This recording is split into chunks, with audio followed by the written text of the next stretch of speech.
As you know, at the weekend I did a live chat with a veteran of our armed forces. We chatted for about an hour and a quarter, and it was on the subject of war pensions and the Armed Forces Compensation Scheme.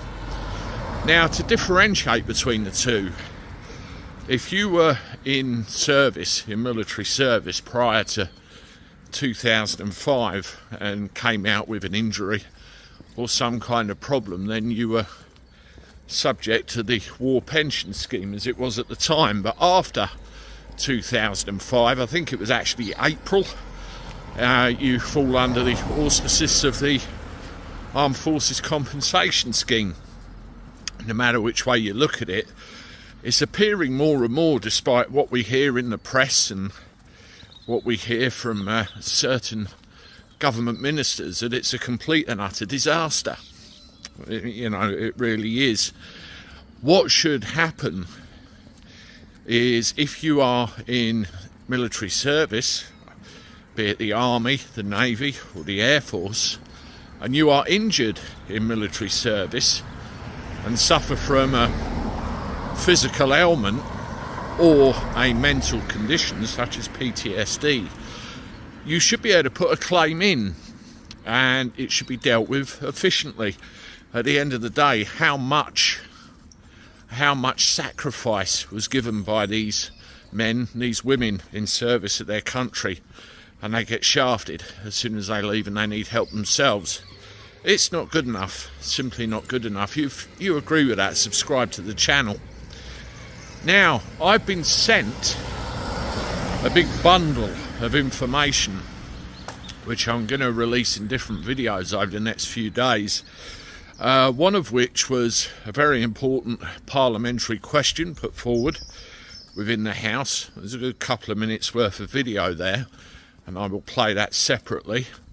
There's a big transcript of a debate that happened in Parliament, including a member of Parliament that's ex-armed forces that gets a 1/3 war pension by his own admission, stood up in the House and saw this, who was a high-ranking officer. But it appears that the MOD, well, Veterans UK, if you want to be more accurate, are taking their time paying what's needed to these veterans when they need help. We had the situation with the veteran I interviewed on Sunday, and their situation has been going on for well over a decade. There's a couple of people that I've read about that served in the RAF. One of them used to have quite a good position servicing and maintaining the C-130 Hercules transport aircraft. What happened with him? He was attacked one night from behind by a fellow serviceman, jumped effectively, and he was knocked out and suffered injuries to the head and also ankle and other injuries from where he fell, and as a result was discharged from the RAF. Do you think he gets a war pension? Well, he's fighting and fighting and fighting. It's taken a great number of years.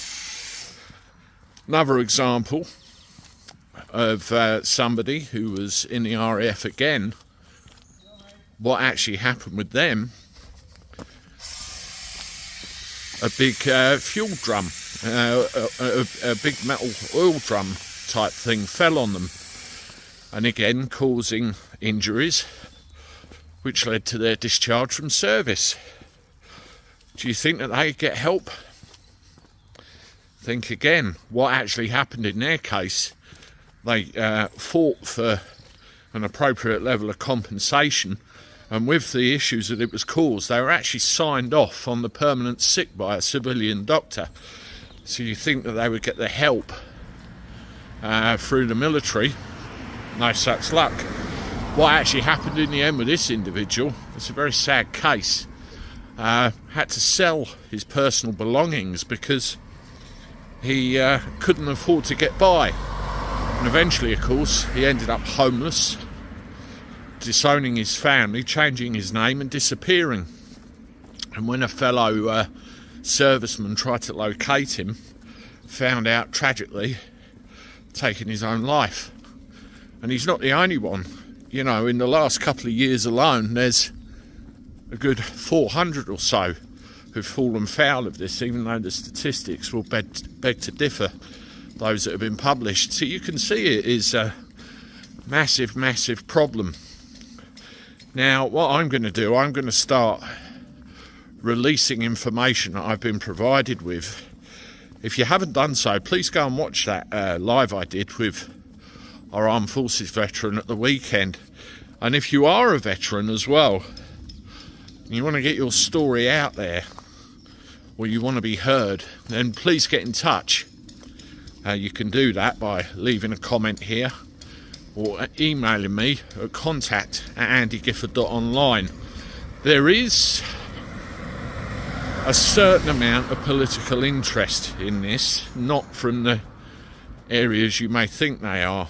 And what I'm trying to do at this stage is start the conversation going again, because the stuff that I've been sent is about 3 or 4 years old, and it includes a survey where people were asked how they feel they've been treated by the Armed Forces Compensation Scheme. And out of the 1,000 people that were asked, most of the questions come back 85% dissatisfied. So that gives you a very small measure of what's going on. And I do believe it still is.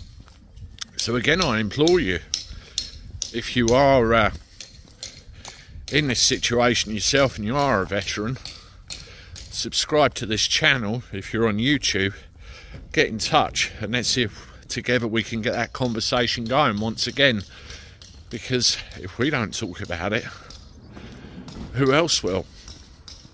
Bit of a mess all round, and it is yet another example of complete mismanagement by this government, by successive governments, and people that really need the help have been left. Now I want to do a series of live streams. I want to do a series of videos. I want to get this out there. It deserves to be out there, and people deserve justice. Just in passing, as a last note, I'll give you one other example. There's 2 friends of mine on YouTube.